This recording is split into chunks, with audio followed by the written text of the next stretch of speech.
C'est la première pierre de la maison rurale La Cigale. Donc c'est une maison rurale qui est attendue par les Franois depuis longtemps.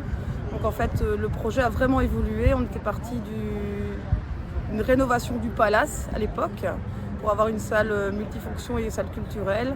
Cette rénovation n'a pas été possible vu la non-obtention des subsides. Et puis on a vu que dans le programme de rénovation rurale on pouvait obtenir une grande salle et qu'elle pourrait être par la suite aménagée avec des gradins pour pouvoir avoir une vocation culturelle plus importante que les autres maisons de village. Et donc nous, on veut vraiment avoir cet espace qui est multifonction, qui pourra servir à de nombreuses activités, aussi bien aux activités privées, mais aux activités culturelles, théâtrales, aux remises de CEB par exemple, et j'en passe.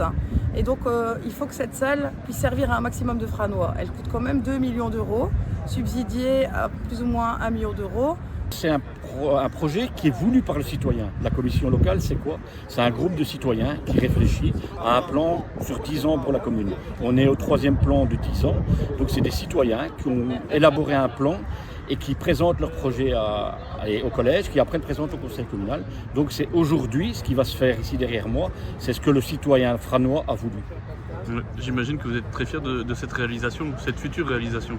Quand un projet, on va dire, végète ou est 20 ans pour sortir de terre, ou près de 20 ans, parce qu'au début c'était prévu sur un autre site, c'était au Palace, maintenant on arrive ici, et quand on arrive à poser la première pierre, qu'on voit du concret, après ces années de réflexion avec la commission, voire dire aujourd'hui, ça y est, l'entreprise qui travaille derrière moi, on est parti, oui, c'est un moment émouvant.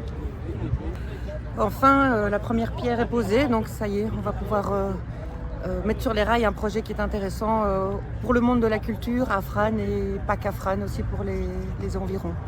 Et pour le centre culturel, ça va apporter quelque chose? Alors ça, je vous invite à voir les conditions de travail dans lesquelles il travaille pour l'instant à Anvin, donc dans les anciens conteneurs de l'ex-école d'immersion.